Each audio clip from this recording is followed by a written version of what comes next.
পড়ন্ত বিকেল, বাহিরে এখনো বাতাস বইছে, তবে সকালের তুলনায় খানিকটা তীব্র গতিতে। আবহাওয়া অফিস থেকে জানানো হয়েছে আজ থেকে টানা 2 দিন গুঁড়ি গুঁড়ি বৃষ্টি হবে। টিভিতে এই নিউজটা দেখে বিরক্তিতে চোখ মুখ কুঁচকে ফেলে চিত্রা। তার এমন বৃষ্টি পছন্দ না, চারিদিক স্যাঁতসেঁতে হয়ে থাকে। সোফার উপর প্রান্তে বসে আছে তুষার, সে ল্যাপটপে অফিসের কিছু ফাইল চেক করছে। আর চোখে চিত্রের মুখের ভাবভঙ্গি দেখে গম্ভীর কণ্ঠে বলে উঠল, মুখটা কেমন পেঁচার মতো বানিয়ে রেখেছো কেন? কোনো সমস্যা? চিত্রা নড়ে চড়ে বসলো, দৃষ্টি বাহিরের দিকে রেখে বলল, ভাইয়া কখন যাবেন ও বাড়ি? দেখেন আকাশ কেমন কালো হয়ে যাচ্ছে, বৃষ্টি আসবে তো। আসলে আসুক, তোমার প্রবলেম কি? তুষারের এমন ভাবলেছেন কথা শুনে চিত্রা তার দিকে তাকায়। আমারই তো সমস্যা, বাসায় যাব কিভাবে? তখন রাফি ভাইয়ার সাথে গেলে ভালো হতো। তুষার ল্যাপটপটা বন্ধ করলো, সেকেন্ড খানিক সময় নিয়ে বলল, যাও রেডি হয়ে আসো। কথাটা বলেই তুষার বসা থেকে উঠে সিঁড়ি বেয়ে উপরে চলে যায়। চিত্রা তড়িঘড়ি করে রুমে গিয়ে রেডি হয়ে নেয়, ব্যাগটা গুছিয়ে একদম বসার ঘরে চলে আসে। তৃষা বাসায় নেই, তৃষা গেছে তার ফ্রেন্ডের বাসায় কিছু নোট আনতে। তানিয়া বেগম রুমে শুয়ে আছে। আকাশের আবহাওয়া খারাপ দেখে তার স্বামী তামিম খান একটু আগে ফোন দিয়ে জানিয়েছে ফিরতে 2 দিন লেট হবে। চিত্রা বসার ঘরে ব্যাগটা রেখে ফুপির রুমে চলে গেল। দরজায় টোকা দিয়ে বলল, ফুপি আসবো? তানিয়া বেগম চিত্রার গলার আওয়াজ শুনে শোয়া থেকে উঠে বসে বলে, হায়। চিত্রা দরজা ঠেলে ভেতরে আসে। তানিয়া বেগম চিত্রাকে রেডি হওয়া দেখে বলল, কোথায় যাচ্ছিস? হ্যাঁ, বাসায় যাচ্ছি। সে কি, এখনই চলে যাবি নাকি? হ্যাঁ, মা আজই যেতে বলেছে। তাছাড়া কয়েকদিন পর আমার অ্যাডমিশন পরীক্ষা, সেটার জন্য তো প্রিপারেশন নিতে হবে। আচ্ছা, তুষার নিয়ে যাচ্ছে তো? হ্যাঁ, তুষার ভাইয়াই নিয়ে যাচ্ছ। ও আচ্ছা, সাবধানে পৌঁছে ফোন দিস একটা। আচ্ছা পুপি, ভালো থেকো। কথাটা বলে তানিয়া বেগমকে জড়িয়ে ধরে রুম থেকে চলে আসে। সোফার কাছে আসতেই দেখি সিঁড়ি দিয়ে তুষার নামছে। পরনে জিন্স প্যান্ট, হাতে হাত ঘড়ি, পায়ে ব্ল্যাক শার্ট, শার্টের সামনে দিয়ে দুটো বোতাম খোলা। ফেকটে লাগছে চিত্রের কাছে। ভাইয়ের বউ অনেক লাকি হবে এমন সুদর্শন ছেলেকে জীবন সঙ্গী হিসেবে পেয়ে। তুষার চিত্রার সামনে এসে বলে, রেডি? তো চলো যাওয়া যাক। চিত্রা মাথা নাড়িয়ে হাঁ জানিয়ে ব্যাগটা নিয়ে তুষারের পেছন পেছন হাঁটা ধরে। গাড়ির কাছে এসে পেছনের সিটে বসতে নিলে তুষার বলে, ব্যাগটা পেছনের সিটে রেখে সামনে এসে বসো। আমি তোমার ড্রাইভার নই যে পেছনে বসবা। চিত্রা তুষারের কথা মতো ব্যাগটা পেছনের সিটে রেখে সামনে এসে বসে। তুষারের বলার আগে সিট বেল্টটা লাগিয়ে নেয়। তুষার স্মিথে হেসে গাড়ি চালাতে আরম্ভ করে। গাড়িটা ঢাবির সামনে আসতে চিত্রা একদিনে ঢাবির দিকে তাকিয়ে থাকি। চিত্রার খুব ইচ্ছে করছে ঢাবির ভেতরটাই ঢুকতে। তুষারকে গাড়িটা থামাতে তুষার চিত্রার চোখ অনুসরণ করে দেখলো মেয়েটা ঢাবির দিকে তাকিয়ে আছে। গাড়িটা এক সাইডে রেখে বলে, চলো একটু ঢাবির ভেতরে যাই। চিত্রা ব্রু কুচকে বলে, কেন? তুষার গাড়ি থেকে নামতে নামতে বলে, এমনি। আসলে ঢাবির সামনে আসলে একবারের জন্য হলেও যেতে ইচ্ছে করে। একসময় ঢাবির স্টুডেন্ট ছিলাম বলে কথা। চিত্রা গাড়ি থেকে নামলো, তুষারের পাশে দাঁড়িয়ে বাহির থেকে একদিনে তাকিয়ে রইল ঢাবির দিকে। পাবলিকে পড়ার ইচ্ছে ছিল অনেক চেয়ে চিত্রার, কিন্তু এখন আর ইচ্ছে করে না। কিন্তু আজ ঢাবির দিকে তাকিয়ে সেই পুরনো ইচ্ছেটাকে আবার পূরণ করতে ইচ্ছে করছে। তুষার চিত্রার সামনে নিজের হাতটা বাড়িয়ে দিল। চিত্রা হাতটার দিকে তাকিয়ে চোখের ইশারায় জিজ্ঞেস করলে, কি? তুষার ডান হাত দিয়ে তার চুলগুলোর মাঝে হাত দিয়ে নাড়িয়ে বলল, চলো আজ তোমাকে একটা সুন্দর বিকেল উপহার দিই। কথাটা বলে তুষার চিত্রার ডান হাত চেপে হাঁটা ধরল। যতই ঢাবির ক্যাম্পাসের দিকে এগিয়ে যাচ্ছে ততই চিত্রার মন আত্মিক শান্তি পাচ্ছে। এভাবে কেউ তাকে নিয়ে কখনো হাঁটেনি। ক্যাম্পাসের সবাই কি সুন্দর একে অপরের হাত ধরে ঘুরছে, আবার কেউ একজোট হয়ে বসে আড্ডা দিচ্ছে, আবার কেউ গিটারের সুর তুলে গান গাইছে। চিত্রা হাঁটা থামিয়ে দিল। ছেলে মেয়েগুলোর দিকে তাকালে তুষারের হাঁটার মাঝে বাধা পড়ে ঘাড় ঘুরে চিত্রার দিকে তাকালো। ওর দৃষ্টি অনুসরণ করে তাকিয়ে বলল, ওখানে যাবে? ওরা গান গাইবে এখন। চিত্রা হ্যাঁ জানালো। তুষার চিত্রাকে নিয়ে ওই ছেলে মেয়েদের কাছে গেল। ছেলে মেয়েগুলো সুর তুলছে, গান গাইবে। চিত্রা সবটা খেয়াল করছে। তাদের মধ্যে থাকা একটা ছেলে হঠাৎ করে বলে উঠল, আরে তুষার ভাই, আপনি যে? তুষার খেয়াল করেনি ছেলেটাকে। ছেলেটার ডাক শুনে ছেলেটার দিকে তাকিয়ে বলে, হেই শামীম, হোয়াটসঅ্যাপ? এই তো চলছে, অনেকদিন পর ক্যাম্পাসে আসলে। চিত্রার দিকে তাকিয়ে বলে, ওটা কি ভাবি আমাদের? কথাটা কর্ণঘূর হতে খানিকটা লজ্জা পেল চিত্রে। এরা কি একজন ছেলের পাশে কোনো মেয়ে দেখলে গপ বপ ভেবে ফেলে? তুষার একবার চিত্রের দিকে তাকিয়ে বলল, ও আমার মামার মেয়ে। ছেলেটা ওহ বলে পাশে থেকে ফুচকার স্টল থেকে দুটো চেয়ার এনে তুষার আর চিত্রাকে দেয় বসার জন্য। চিত্রা আর তুষার বসে, ছেলে মেয়েগুলো গাইতে থাকে। যদি বারে বারে একই সুরে প্রেম তোমায় কাঁদায় তবে প্রেমিকা কোথায় আর প্রেমী বা কোথায়? যদি দিশেহারা ইশারাতে প্রেমী রেখে যায় তবে ইশারা কোথায় আর আশারা কোথায়? যদি মিথ্যে মনে হয় সব পুরনো কথা, যদি চায়ের কাপেতে জমে নীরবতা, তবে বুঝে নিও ছাদের আলো কত নিরুপায়। যদি প্রতিদিন সেই রঙিন হাসি ব্যথা দেয়, যদি সত্যগুলো স্বপ্ন হয়ে শুধু কথা দেয়, তবে শুনে দেখো প্রেমিকের গানও অসহায়। যদি অভিযোগ কেড়ে নেয় সব অধিকার, তবে অভিনয় হয় সবগুলো অভিসার। যদি ঝিলমিল নীল আকাশে ডেকে দেয় আধার, তবে কি থাকে তোমার বলো, কি থাকে আমার? যদি ভালোবাসা সরে গেলে মরে যেতে হয়, কেন সেই প্রেম ফিরে এলে হেরে যেতে ভয়? শেষে কবিতারা দায়সারা গান হয়ে যায়। গানটা কয়েকবার ফেসবুকে শুনেছিল চিত্রা, এবার সামনাসামনি গাইতে দেখলো। গান ভালোই লাগলো ছেলে মেয়েগুলোর কণ্ঠে। তুষার চিত্রার হাত ধরে বসা থেকে উঠে কার্জন হলের সামনে গেল। ফার্স্ট টাইম আজ কার্জন হল দেখলো সামনাসামনি চিত্রা। ফিক তুলবে না সেটা হয় নাকি? তুষারের দিকে তার ফোনটা এগিয়ে দিয়ে বলে, আমার কয়েকটা ফিক তুলে দিন। তুষার নিজের ফোনটা বের করে বলে, আমার কাছে ফোন আছে, তুমি গিয়ে দাঁড়াও, আমি ফিক তুলে দিচ্ছি। চিত্রা হলের সামনে দাঁড়িয়ে বিভিন্ন পোজে নিল আর তুষার ফিক তুলে দিল। হঠাৎ পাশে তাকিয়ে বেলপুরি দেখে সেখানটায় তুষারের হাত ধরে চোট লাগালো চিত্রা। বেলপুরির কাছে গিয়ে চিত্রা বলল, মামা 2 প্লেট বেলপুরি দিন, ঝাল বেশি করে। মামা 2 প্লেট বেলপুরি চিত্রার হাতে দেয়। চিত্রা 1 প্লেট নিজে নিয়ে আরেক প্লেট তুষারের সামনে ধরে বলে, ভাইয়া নিন। তুষার বেলপুরির দিকে তাকিয়ে বেলপুরি জাল মেপে নিল। জাল খুব একটা খেতে পারে না তুষার। না না, আমি বেলপুরি খাই না, তুমি খাও। চিত্রা নিজের প্লেটে থেকে একটা বেলপুরি নিয়ে তুষারের মুখের সামনে ধরে বলে, একটা খান ভাইয়া, না হলে আমার পেট খারাপ হবে, প্লিজ। তুষার চিত্রার হাতে দেওয়া বেলপুরি অফারটা লুটে নিল। এমন সুযোগ কবে আসবে কে জানে। তুষার একটা বেলপুরি খেলে চিত্রা উপর প্লেটটা তুষারের হাতে ধরিয়ে দেয়, ইশারায় খেতে বলে। তুষার খেয়ে নেয়। প্রেয়সীর সাথে একই পাশে দাঁড়িয়ে এই জালও যেন অমৃত লাগলো।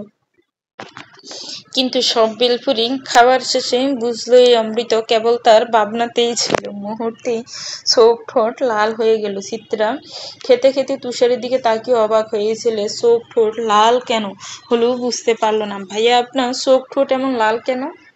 তুষার ইশারায় পানি চাইল। চিত্রা দোকানদারের কাছ থেকে পানির বোতলটা তুষারের দিকে এগিয়ে দেয়। তুষার ডক ডক করে বোতলের অর্ধেক পানি খেয়ে ফেলে। চিত্রা বুঝলো বেচারা জালের জন্য এমন করছে।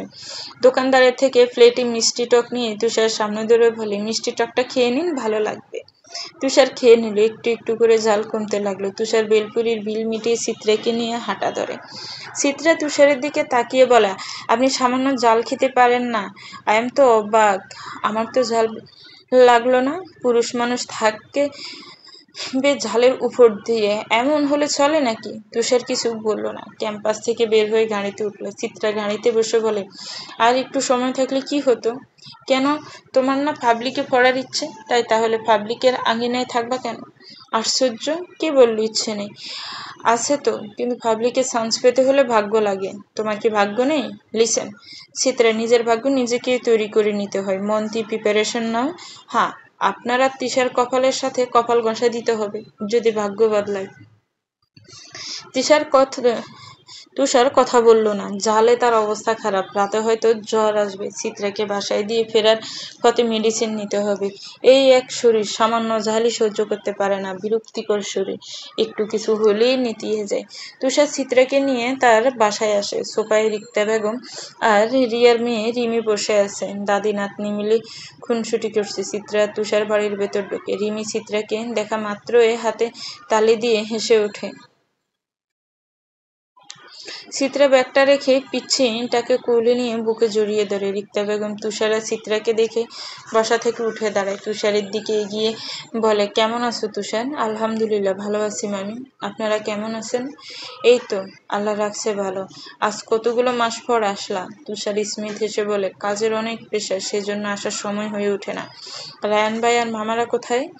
ওরা তো বাসায় নেই, তুমি বসো। তুষার সোফায় বসলো। চিত্রা আর রিমি মিলে কথা বলছে আর হেসে কুটি হচ্ছে। তুষার পর্যবেক্ষণ করলো সবটা। মেয়েটা রায়ানের মেয়ের সাথে কিভাবে মিশে গেল। অন্য কেউ হলে কি এত ইজিলি ভালোবাসার মানুষটার বাচ্চাকে এভাবে আদর করতে পারত? তপ্ত শ্বাস ফেললো তুষার। রিয়া স্ন্যাক্স আর কফি এনে তুষারের সামনে রাখে। আসসালামু আলাইকুম ভাইয়া, কেমন আছেন? তুষার চিত্রা থেকে দৃষ্টি সরিয়ে রিয়ার দিকে তাকিয়ে বলো, ওয়ালাইকুম আসসালাম, আলহামদুলিল্লাহ ভালো আছি রিয়া, তুমি কেমন আছো? আমিও ভালো আছি। রাফি ও কি বাসায় নেই? না ভাইয়া, বাবা রায়ানের সাথে গেছে কোথাও একটা। তুষার কফিতে চুমুক বসালো। সয়নিকা বেগম রান্নাঘর থেকে বের হয়ে মেয়েকে জড়িয়ে ধরে আগে কপালে চুমু এঁকে দেয়। সোফার উপর পাশে তুষারকে দেখে তুষার ছেলেটা আজ অনেকদিন পর আসলো তাদের বাসায়। লাস্ট এসেছিল বছর খানেক আগে, যখন গ্রাম থেকে শাশুড়ি আর শ্বশুর এসেছিল। তুষারের তাহলে পা পড়লো মামার বাসায়। দাওয়াত দিয়েও তো তুষারকে পাওয়া যায় না। কি করব বলুন মামি, সব দিক সামলিয়ে আসাটা হয়ে ওঠে না। বয়স তো হচ্ছে বিয়ের, পাত্রী দেখি, কি বলো? তুষার ঠোঁট বাঁকিয়ে হাসলো। চিত্রের দিকে আর চোখে তাকিয়ে বলল, মেয়ে দেখে কি করবেন? মেয়ে দেখাই আছে, এখন শুধু সবার অনুমতি নিয়ে উঠিয়ে নেওয়া বাকি। চিত্রা সহ রিয়া, সয়নিকা, রিক্তা সবাই অবাক। মেয়ে দেখাই আছে মানে? তা নিয়ে কি তাহলে না জানিয়ে মেয়ে ঠিক করে রেখেছে? তুষার সবাইকে এভাবে তাকিয়ে থাকতে দেখে জিজ্ঞেস করে, এভাবে তাকিয়ে আছেন কেন সবাই? রিক্তা বেগম তুষারের পাশে বসে বলে, মেয়ে কি করে, কোথায় থাকে, কোন পরিবারের মেয়ে, সে দেখতে কেমন? তুষার শব্দ করে হাসলো। সিরিয়াস হচ্ছেন কেন? আমি মজা করেছি, বিয়ে নিয়ে এখনো প্ল্যান করিনি, মনের মানুষ পেয়ে গেলে করব। রায়ান, রাফি আর রাসেল আহমেদ এনাম মেডিকেলের পাশে তাদের অফিসের সামনে দাঁড়িয়ে আছে। তাদের অফিসের কাজ চলছে। অফিসের ভেতর ঢুকতে হলে এই 10% জমির উপর দিয়ে যেতে হবে, যার জন্য রাসেল আহমেদ এই 10% জমি চায়। রাফি বুঝলো কেন তার বাবা জমিটার জন্য এমন করছে। রায়ান জমির মালিকের বাবাকে ফোন দেয়। আশরাফুল রহমান মিয়া অদরার সাথে কথা বলছিলেন। হঠাৎ ফোনে কল আসায় দেখে সেই পরিচিত নম্বর। মেয়ের দিকে নাম্বারটা তাক করে বলে, এই যে দেখো, জমির জন্য আবার ফোন করা হয়েছে। অদরা ফোনটা কেড়ে নিয়ে বিরক্তিতে ফোনটা রিসিভ করতে অদরা গড়গড় করে বললে, একবার আপনাদের বলা হয়েছে না জমি বিক্রি করা হবে না, তাহলে বারবার কেন ফোন দিয়ে বিরক্ত করেন? রাফির রাগ হলো, জাস্ট শাট আপ, আপনাকে জমি বিক্রি নিয়ে ফোন করা হয়নি। আপনি একবার জমির কাছে আসুন। কেন? আসুন, তারপর দেখে যান। ওয়েট, আসছি। কথাটা বলে অদরা ফোন কেটে দেয়। হ্যান্ডব্যাগটা নিয়ে বেরিয়ে যায়। রায়ান আর রাসেল আহমেদ অফিসের ভেতরে গেছে। রাফি বাহিরে দাঁড়িয়ে আছে। হঠাৎ পাশে কারো উপস্থিতি টের পেয়ে পাশ ফিরে দেখে সেদিনের সেই বিধবা মেয়েটা। আজও পরনে সাদা শাড়ি। মেয়েটার দিকে তাকিয়ে বলে, আপনি সে অদরা না? অদরা রাফিকে দেখে ব্রু কুচকে বলে, আপনি কি? আমি রাফি, সেদিন প্লেনের যার পাশে বসেছিলেন। ওহ, আপনি এখানে কি করছেন? আসলে এক বজ্জাত মহিলার জন্য অপেক্ষা করছি। মানে হলো এই যে সামনে যে জায়গাটা দেখতে পাচ্ছেন না, এই জায়গাটায় একটা মহিলার, সেই মহিলার জন্য অপেক্ষা করছি। অতরা হাতের ইশারায় জমির জায়গাটার দিকে তাকিয়ে বলে, এই 10%? হ্যাঁ, আমি সেই মালিক, বলুন কি বলবেন? রাফি একবার জমির তো আরেকবার অদরার দিকে তাকায়। এই জমি আপনার? হ্যাঁ। আপনি 10% জমি ছাড়ছেন না কেন? আপনার জন্য আমাদের অফিসের কাজে ব্যাঘাত ঘটে। আপনাদের এখানে কে বলেছে অফিস তৈরি করতে? আমার জায়গার জন্য প্রবলেম হলো অন্য জায়গায় তৈরি করেন অফিস। আপনার জায়গা 10%, আর আমাদের আপনার জায়গা 3 ডাবল করলেও জায়গার পরিমাপ আসবে না। সেক্ষেত্রে কি আপনার উচিত না জায়গাটা ছেড়ে দেওয়া? আপনার কাছে তো জায়গাটা মাগনা চাওয়া হচ্ছে না, দাম তো দেওয়া হবে। কত দিবেন আপনারা? আপনি কত চান? আমি যা চাইবো তাই দিবেন? চেয়ে দেখুন। বেশ, আমি শতাংশ প্রতি 30 লাখ করে সেল করব। জায়গার আসল দাম কত? আসল দাম যাই থাকুক, 10% জমির দাম আসে 1 কোটি টাকা। এখন আপনাদের পোষালে আপনারা নিবেন, যদি পারেন তাহলে জানাবেন, আর না পারলে জমি সংক্রান্ত আরো একটা ফোন যেন না আসে। কথাটা বলে অদরা চলে যায়। রাফি অদরার যাওয়ার পানে তাকিয়ে ভাবে, 10% জমির দাম 1 কোটি টাকা। মেয়েটা সুযোগ বুঝে সুযোগের দুর্ব্যবহার করছে। বাহিরে ঝিরিমিরি বৃষ্টি পড়ছে। ঠান্ডা প্রকোপ বেড়েছে। সোফায় গোল হয়ে বসে আছে বাড়ির সকল মেয়ে সদস্য। বৃষ্টি পড়ায় দরুন তুষারকে আজ বাড়ি যেতে দেয়নি সকল সদস্যরা।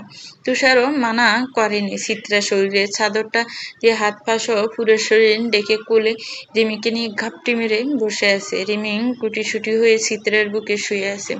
চয়নিকা বেগম গরুর মাংস আর ভুনা খিচুড়ি রান্না করেছে, সাথে রয়েছে আমের চাটনি। চাটনিটা অবশ্য আগের। এই সময়ে তো আম পাওয়া সম্ভব না। খিচুড়ির গন্ধে ড্রয়িং রুম মৌ মৌ করছে। চিত্রা ডাইনিং এর টেবিলের দিকে তাকিয়ে বলে, গ্রামটা অনেক সুন্দর হয়েছে মা। আমার তো এখনই জিহ্বা দিয়ে পানি বেরিয়ে আসছে। চয়নিকা বেগম মেয়ের কথা শুনে স্মিত হাসে। রিয়া চেয়ারে বসে ফোন স্ক্রল করছে। রাতুল মেসেজ দিয়েছে, চিত্রার নম্বর চাচ্ছে।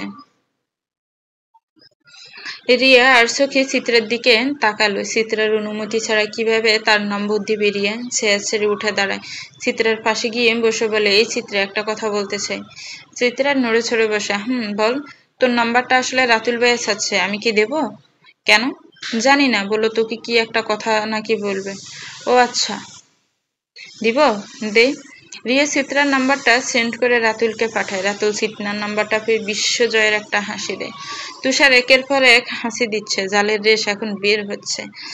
রাফিকে ফোন দিয়ে জিজ্ঞেস করেন তার রুমে জ্বরের মেডিসিন আছে কিনা। রাফি না করে দেয়। রিয়া বা মা চাচির কাছে সে দেখতে বলল। তুষার তপ্ত শ্বাস ফেলে বসার রুমে আসে। সোফায় বসে থাকা রিক্তা বেগম দিয়ে তাকিয়ে বলে, মামি, জ্বরের মেডিসিন হবে? রিক্তা বেগম তুষারের কথা শুনে তুষারের দিয়ে তাকিয়ে বলেন, জ্বরের মেডিসিন চাইছো কেন তুষার? জ্বর এসেছে? এখনো আসেনি, বোধ হয় আসবে। আবহাওয়া পরিবর্তন হচ্ছে তো, ঠান্ডা অলরেডি লেগে গেছে।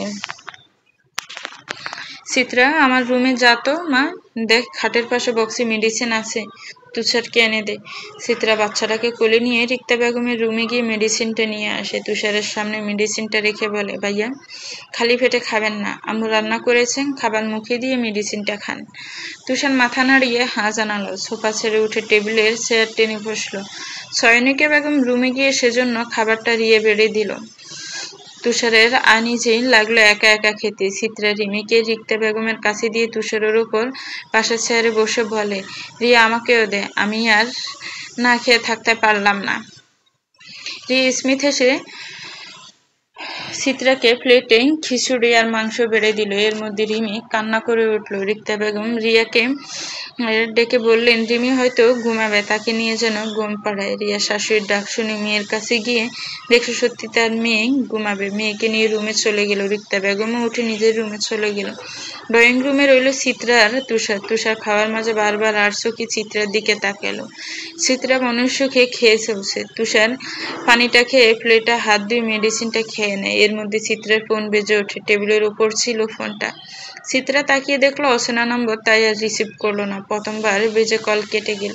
ফের আবার কল আসতেই তুষার বলে ওঠে, ফোন ধরছো না কেন? চিত্রা প্লেটে আচার নিতে নিতে বলে, চিনি না এই নম্বর, অচেনা। তাই বলে ধরবে না? মামু তো বাসায় নেই। মামুও তো হতে পারে। রিসিভ করে দেখো। চিত্রা বাম হাত দিয়ে ফোনটা রিসিভ করে লাউড স্পিকার দেয়। ওপাশ থেকে এক পুরুষালী কণ্ঠ ভেসে আসলো, হ্যালো। চিত্রা আচার খেতে খেতে বলে, হ্যালো, কে বলছেন? আমি রাতুল বলছি। চিত্রার খাওয়া থেমে যায়। তুষার ব্রু কুঁচকে তার দিকে তাকিয়ে আছে। রাতুল তো রিয়ার ভাই, সে কেন চিত্রাকে ফোন দিল? চিত্রা ফোনটা হাতে নিয়ে স্পিকার কমিয়ে কানে দিয়ে বলে, হ্যাঁ রাতুল ভাইয়া, বলুন। রাতুল নিজের রুমের জানালার ধারে দাঁড়িয়ে আছে। তোমার সাথে কিছু কথা শেয়ার করতে চাই। তোমার আশেপাশে কি কেউ আছে? চিত্রা একবার তুষার দিয়ে তাকিয়ে বলে, হ্যাঁ আছে। আপনি কি বলবেন বলেন, আমি শুনছি। না, তাহলে আর বলা যাবে না। তুমি কি কাল আছো? হ্যাঁ। দেখা করতে পারবা? কেন? একটা কথা বলবো। হ্যাঁ, সেটা তো আমিও জানি, আপনি বলুন সেই কথাটা। সামনাসামনি বলতে চাই। তুমি বরং কাল তোমার বাসার পাশে যে ক্যাফেটা আছে ওখানে এসো। আমি অপেক্ষা করব ঠিক বিকেল 3টে বাজে। আরে কাল বৃষ্টি থাকবে, আর আমি বৃষ্টির বোতল কোথাও যাওয়া পছন্দ করি না। তাহলে আমি তোমার বাসার সামনে দাঁড়াবো, তুমি এসো। আশ্চর্য! বাসার সামনে আসতে পারলে তো বাসায় আসতে পারেন। আপনি বরং বাসাতেই আসেন। এখন রাখি, আমি খেতে বসেছি। রাতুলকে আর কোনো কথা বলার সুযোগ না দিয়ে চিত্রা ফোন কেটে দেয়। তুষার গম্ভীর কণ্ঠে চিত্রার দিকে তাকিয়ে বলে, রিয়ার ভাই রাতুল কেন ফোন দিল? কি যেন বলবে, কি বলবে সেটা তো বলেনি। তা কোথায় যাওয়ার প্ল্যান করলে? চিত্রা প্লেটে হাত দিয়ে টিস্যু দিয়ে হাত মুছে বলে, কিসের কোথায় যাওয়ার প্ল্যান করলাম? একটু আগেই না বললে বৃষ্টির মধ্যে কোথাও যাওয়া পছন্দ না। ওহ, রাতুল ভাইয়া কাল পাশের ক্যাফেতে দেখা করতে বললো, পরে না করলাম। দেন সে বলল বাসার সামনে আসবে, তাই বললাম বাসার সামনে যখন আসবেন তাহলে বাসাতেই আসেন। ও, রাতুল তো বিয়ে করেনি তাই না? হ্যাঁ মনে হয়, শিওর জানি না। তোমার নম্বর কোথায় পেলো? রিয়া দিয়েছিল। সবাইকে কি নম্বর দিয়ে বেড়াও? আশ্চর্য, সবাইকে নাম্বার দিতে যাব কেন? না, এমনি মনে হলো তাই। বৃষ্টি তো এখনো থামলো না। আমি রুমে যাচ্ছি, তুমি প্লিজ এক কাপ কফি দিয়ে যেও। প্রচন্ড মাথা ব্যথা করছে। আচ্ছা, আপনি যান, আমি প্লেট ধুয়ে নিয়ে আসছি। তুষার হনহন করে রুমে চলে গেল। চিত্রা প্লেট ধুয়ে রান্নাঘরে গেল কফি বানাতে। এদিকে রাফি আর রায়ান রাসেল আহমেদ ফ্যাক্টরির ভেতর দাঁড়িয়ে আছে। রাফি তার বাবার সামনে বসে ফোন স্ক্রল করতে করতে বলে, বাবা 10% জমির দাম শতাংশ প্রতি 30 লাখ, মোট 1 কোটি টাকা। রাসেল আহমেদ চা মুখে দিচ্ছিলেন, ছেলের কথা কানে আসতেই মুখ ফসকে চা পড়ে যায়। রায়ান বাবার দিকে চেয়ে বলে, আস্তে খাও চা। রাসেল আহমেদ চায়ের কাপটা টেবিলের উপর রেখে বলে, শতাংশ প্রতি 30 লাখ আর 10% 1 কোটি? হ্যাঁ। দামটা কে ঠিক করেছে? রাফি বিরক্তি নিয়ে বলে, কে আবার? ওই মেয়েই বলেছে। আমি রাজি ওই 1 কোটি টাকা জমি কিনতে, তুই এখনই কথা বল। রাফি রায়ানের থেকে নম্বরটা নিয়ে ভদ্রলোকের ফোনে কল লাগায়। অদরা ব্যালকনিতে দাঁড়িয়ে বৃষ্টি দেখছিল। আশরাফুল রহমান ফোনটা নিয়ে মেয়ের রুমে ঢুকে ব্যালকনিতে গিয়ে বলে, অদরা ওরা আবার ফোন করেছে। অদরা বৃষ্টি দেখায় বেগাত ঘটে। বিরক্তি নিয়ে ফোন রিসিভ করে ফোন কানে নিয়ে বলে, হ্যালো। রাফি অদরার কণ্ঠ শুনে বলে, আমি রাফি বলছিলাম। হ্যাঁ বলুন। আমরা আপনার শর্তে রাজি, 1 কোটি টাকা দিয়ে জমিটা নিতে চাই। কিসের 1 কোটি? আপনি না বললেন শতাংশ প্রতি 30 লাখ, মোট 1 কোটি। 30 লাখের 10% 1 কোটি আসে?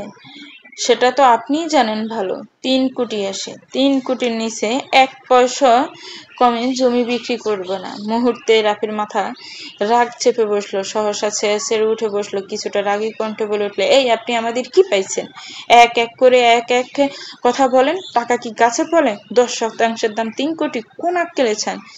মেন ঢাকাতেও তো এত দাম না জমির।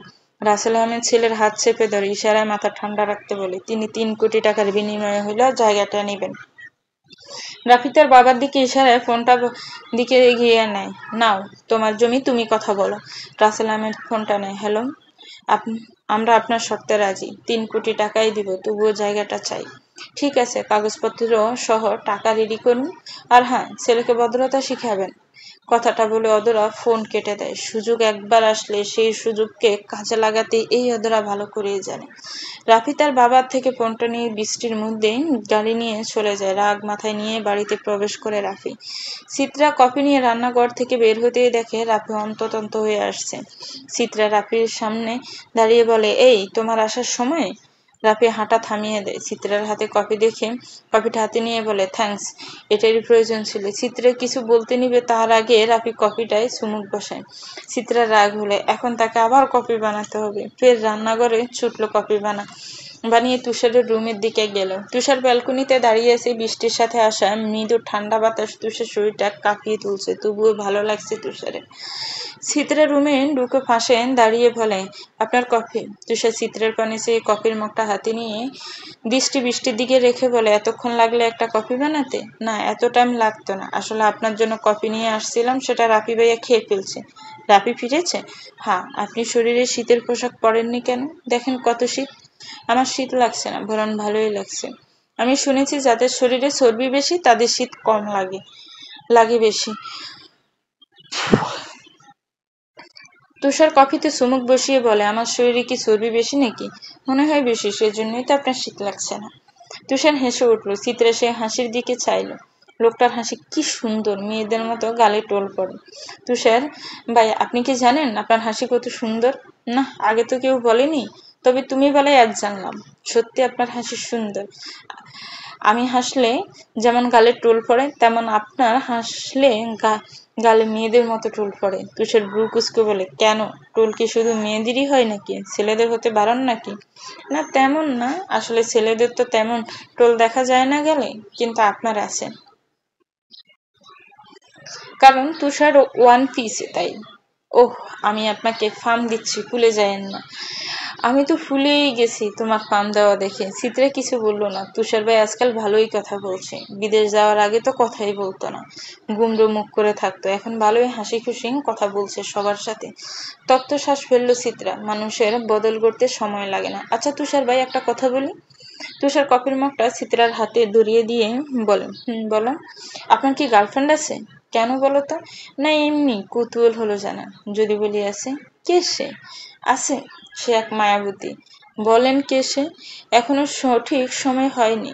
সে অনেক সুন্দর বুঝি? হ্যাঁ, আমার চোখে সে সবার চেয়ে সেরা সুন্দরী। ইস, মেয়েটার কি ভাগ্য। কেন ভাগ্য কেন? এই যে আপনাকে সে পাবে। মেয়েটার সাথে অনেক জায়গায় ঘুরতে যান নিশ্চয়ই, তাই না? না, মেয়েটা এখনো জানে না আমি তাকে পছন্দ করি।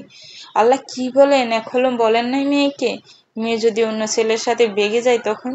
না, সেই সুযোগ তুষার আসতেই দিবে না। অন্য ছেলের সাথে বেগে যাওয়া তো দূর, কোনো ছেলের দৃষ্টিও ওর দিকে পড়তে দিব না।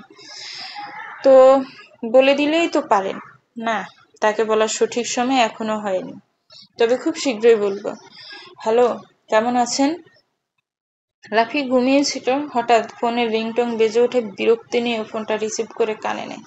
ওপাশ থেকে চিরচেনা কণ্ঠ শুনে ঘুম সব উবে যায়। শোয়া থেকে উঠে মুহূর্তে মুখ ফুটে উঠে আসে। রাফি জানতো মেয়েটা তাকে ফোন দিবে।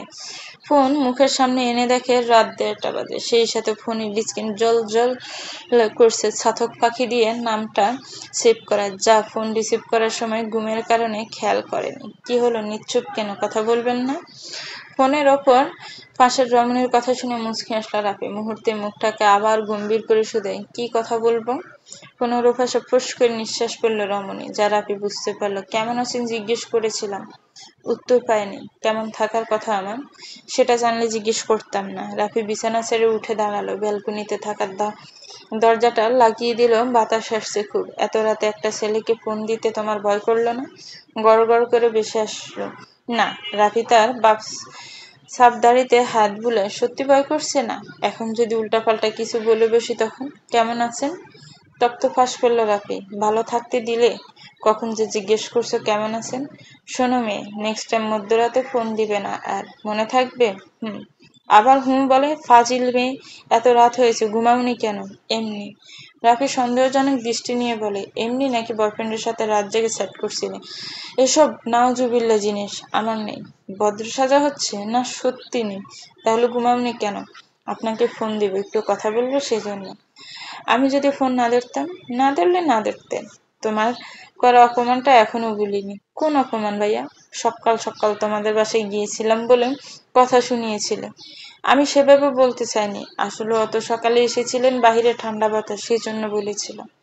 আসতে তো অনেক কষ্ট হয়েছে। আমার জন্য এত ভেবো তুমি? একটু একটু ভাবি, যতই হোক মামু ছেলে, ভাইয়া বলে কথা। জাস্ট শাট আপ, ওকে? ভুল কিছু বলেছি কি? না। তাহলে শাট আপ কেন বললেন? এমনি বলেছি, ভালো লেগেছে তাই। তা তোমার খবর কি?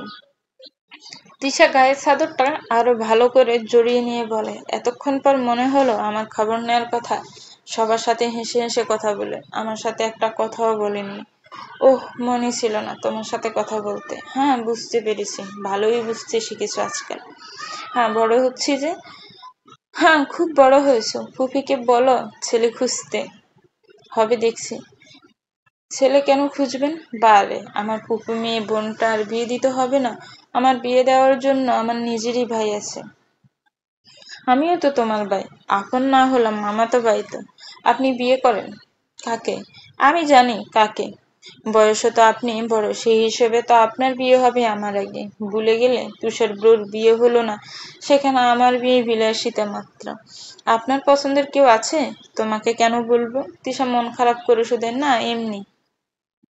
থাকলে বলেন, ভাইয়ার আগেই আপনার বিয়ের ব্যবস্থা করে দিব। রাফি হেসে বলে, পিচ্ছি মেয়ে, আগে পড়াশোনা করো ঠিক মতো।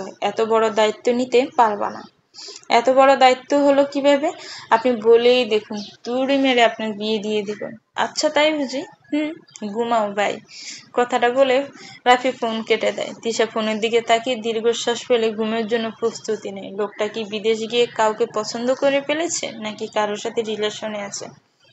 গতকাল কের মতোই আজকের দিনেও গুড়ি গুড়ি বৃষ্টি পড়ছে। সোফায় বসে আছে রাতুল আর তার মা বাবা। রিয়া অনেকদিন পর মা বাবাকে খুশিতে জড়িয়ে ধরে। সোফার উপর পাশে বসে আছে রাসেল আহমেদ, সাহেল আহমেদ, রায়ান, রাফি, রিক্তা বেগম আর সয়নিকা বেগম। রাতুলের চোখ এদিক ওদিক শুধু চিত্রাকে খুঁজছে। রিয়া জানতো না আজ তার ভাই আর মা বাবা আসবে। রাতুলের বাবা রফিক সাহেল আর রাসেল আহমেদের দিকে তাকিয়ে বলে, বিয়া সাহেব, আজ একটা আর্জি নিয়ে এসেছি আপনাদের কাছে। রাসেল আহমেদকে ভ্রুকুচকে বলে, কিসের আর্জি? আসলে আপনাদের মেয়ে চিত্রা, ওকে আমার ছেলে রাতুলের বউ করে নিতে চাইছে। আপনাদের কি কোনো অমত আছে এতে? রাসেল আহমেদ একবার সাহেলের দিকে তাকিয়ে বলে, মেয়েটা তো সাহেলের। সাহেল, তোর কি অমত এতে? সাহেল আহমেদ স্ত্রীর পানে তাকালো। সয়নিকে ইশারায় জানালো সেটা ভালো হয় সেটা করতে। সাহেল আহমেদের জানা মতে রাতুল শান্তশিষ্ট ভদ্র ছেলে। এখনো তার কানে কোনো খারাপ কথা আসেনি। ছেলে যেহেতু ভালোই, তাহলে না করার কি আছে? পর মুহূর্তে আবার মনে হলো মেয়ের মতামত জরুরি। কিন্তু মেয়ে তার বাসায় নেই, কোচিংয়ে গেছে। তুষারের সাথে সকাল সকাল সামনে এডমিশন পরীক্ষা, সেজন্য গলা জেড়ে নিয়ে বললেন, অমত নেই, তবে মেয়ের মতামত ছাড়া কিছুই বলতে পারছি না। মেয়ে আমার বড্ড আদরে, তাকে আগে জানিয়ে দেখি সে কি বলে, তারপর কিছু বলতে পারবো আপনাদের। রফিক স্মিথ হেসে বলে, তা অবশ্যই, মেয়ের মতামত জরুরি। কিন্তু চিত্রা কোথায়? বাবা, ও তো কোচিংয়ে গেছে, সামনে ওর এডমিশন পরীক্ষা তো, তাই। রিয়ার কথা শুনে রাতুল রিয়ার কানে কানে বলে, চিত্রা যে কাল বললো প্রিয় আছে, কোথাও যাবে না তাহলে? তুষার ভাইয়া নিয়ে গেছে। তোর পুপ্পি শাশুড়ি গম্ভীর ছেলেটা? হ্যাঁ। উনি কেন নিয়ে গেল? ভাইয়াই তো কোচিংয়ে ভর্তি করিয়ে দিবে সেজন্য। ও। রাতুল ভেবেছিল চিত্রাকে প্রপোজাল দিবে, কিন্তু পরে মনে হলো চিত্রাকে দেওয়ার থেকে ফ্যামিলি নিয়ে গিয়ে ভোলাটা বেটার। এখানে না করার স্কোপ কম। দুপুরের দিকে চিত্রা বাসায় আসে। ক্লান্ত হয়ে সোফায় বসতে রিয়ান জাপটে ধরে। হঠাৎ এভাবে জড়িয়ে ধরায় বরকে যায় চিত্রা। কি হয়েছে, এভাবে জড়িয়ে ধরেছিস কেন? গুড নিউজ আছে তাই। চিত্রা ভালো করে তাকালো রিয়ার দিকে, ব্রু কুচকে বলা, আবার মা হতে যাচ্ছিস? আরে দূর না, তাহলে একটু পরেই জানতে পারবি। চিত্রা রিয়ার এমন হেয়ালি কথা শুনে বসা থেকে উঠে নিজের রুমে চলে যায়। ফ্রেশ হয়ে এসে বিছানায় বসতে দেখে চিত্রার মা সয়নিকা বেগম দরজা ঠেলে ভিতরে ঢুকে। চিত্রা মাকে দেখে স্মিথ হাসে। সয়নিকা বেগম চিত্রার পাশে বসে। এরপর সাহেল আহমেদও মেয়ের রুমে ঢুকে। বাবা মাকে নিজের রুমে দেখে অবাক হয় চিত্রা। সচরাচর তার দুজন একসাথে তার রুমে আসে না। সাহেল আহমেদ মেয়ের উপর পাশে বসে। চিত্রা ব্রু কুচকে বলে, কিছু বলবে তোমরা? সয়নিকা বেগম হ্যাঁ জানে। তাহলে বলো, রাতুলকে তোর কেমন লাগে? মায়ের কথা শুনে চিত্রা মায়ের ফানে তাকায়। রাতুল ভাইয়াকে কেমন লাগে মানে? রাতুলের মা বাবা এসেছিল আজ, তো রাতুলের সাথে তোর বিয়ের কথা বললো। চিত্রা পা দিয়ে ফ্লোরে আঁকিবুকি করতে করতে বলে, তোমরা কি বললে? তোর বাবা কিছু বলেনি, তোর মতামত নিয়ে জানাবে। আমি এই বিয়ে করতে চাই না। কেন বিয়ে করবে না? রাতুল ভাইয়াকে আমি সে নজরে কখনো দেখিনি, আর তাছাড়া আমি তাকে ভাইয়ের নজরে দেখি, যেখানে স্বামী হিসেবে মানে ইম্পসিবল। আচ্ছা তাহলে না করে দিব? হ্যাঁ। সাহেল ইশারায় সয়নিকা বেগমকে আর কিছু বলতে না করলেন। স্বামীর ইশারা পেয়ে চুপ হয়ে গেল তিনি। সাহেল আহমেদের চুপচাপ মেয়ের রুম থেকে বেরিয়ে গেলেন। যেখানে মেয়ে না করেছে সেখানে আর কিছু বলার থাকে না। সাহেল আর সয়নিকা চলে যাওয়ার পর চিত্রার ফোনে কল আসে। চিত্রা ফোনের স্ক্রিনে তাকিয়ে দেখেন রাতুলের ফোন। তপ্ত শ্বাস ফেলে ফোনটা রিসিভ করে। চিত্রা, কেমন আছো? থমথমে গলায় জবাব দেয় চিত্রা, ভালো আছি। বাসায় তুমি? হুম। কেউ কিছু বলেছে? হ্যাঁ বলেছে। তুমি কি বলেছ? চিত্রা বসা থেকে উঠে দাঁড়ালো। আমি না করে দিয়েছি। মুহূর্তে রাতুলের হাস্যজ্জ্ব মুখ চুপসে গেল। কেন? কারণ আমি আপনাকে কখনো ওসব নজরে দেখিনি। আপনাকে আমি একজন বড় ভাইয়ের নজরে দেখে এসেছি।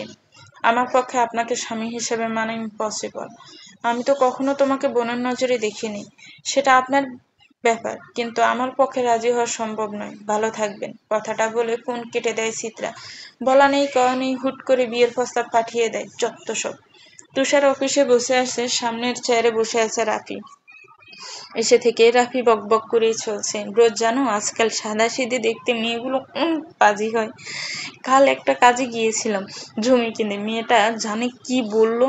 আমি কিভাবে জানবো কি বললো? 10% জমি কিনবো আমরা। মহিলাটা প্রতি শতাংশ প্রতি 30 লাখ করে মোট 1 কোটি চেয়ে বসলো। যখন রাজি হয়ে তাকে ফোন করে বললাম 1 কোটি টাকায় জমি কিনতে রাজি, তখন মেয়েটা বলে উঠলো 3 কোটি। মানে ভাবো, সুযোগ পেয়ে লাভ মেরে 3 কোটিতে চলে গেল। তুষার ক্যালকুলেটর রাফির দিকে এগিয়ে দিল। রাফি ক্যালকুলেটর হাতে নিয়ে ঘুরিয়ে ঘুরিয়ে দেখে বলে, এটা কেন দিলি? 30 লাখ গুণ 10 দে, দেখ তো কত আসে। রাফি হিসেব করে বলে, এই যে দেখো 3 কোটি আসে। তাহলে তো ঠিকই আছে, বেশি কোথায় চাইলো, দাম তো 3 কোটিই আসে। হ্যাঁ সেটাই তো, তাহলে 1 কোটি চাইলো কেন? হয়তো কানে কম শুনেছি বা বোঝাই ভুল হয়েছে। নো ব্রো, আমি স্পষ্ট শুনেছি সে 1 কোটি বলেছিল। হয়েছে থাম ব্রো, একটা কথা বলতে তো ভুলেই গেছি। এসে থেকে তো অনেক কথা বলে ফেললি, এর মধ্যে আবার কি বলতে ভুল করলি? আরে ব্রো, আমাদের চিতাবাঘের তো বিয়ে সামনে। তুষার সবে চেয়ার উঠতে যাচ্ছিল, কিন্তু রাবির কথা শুনে অর্ধেক উঠে গিয়ে ফের বসে পড়লো। অবাক হয়ে বলল, চিত্রার সামনে বিয়ে মানে? হ্যাঁ, আজ রাতুল আর ওর বাবা মা আসছিল চিত্রার জন্য বিয়ের সম্বন্ধ নিয়ে। পরে কি হলো? কি আর হবে, সবাই রাজি। মুহূর্তেই বুকের বাঁ পাশে চিনচিন ব্যথা অনুভব করলো তুষার। টেবিলে থাকা গ্লাসটা নিয়ে পানি খেয়ে বলল, চিত্রাও রাজি? সেটা তো জানি না। চাচা বললে চিত্রার মত থাকলে বিয়ে হয়ে যাবে। তুষার পকেট থেকে ফোন বের করে চিত্রার নম্বরে ফোন লাগায়, কিন্তু ফোন সুইচ অফ বলে। তুষার দিক শূন্য হয়ে পড়ে। চিত্রা কি রাজি হয়ে গেছে? না, চিত্রা কেবল তুষারেরই। তুষার দ্বিতীয়বার আর চিত্রাকে হারাতে দিবে না। নিজের ভালোবাসা প্রকাশ করতে হলে এবার তাই করবে তুষার, তবুও চিত্রাকে নিজের করে নিবে।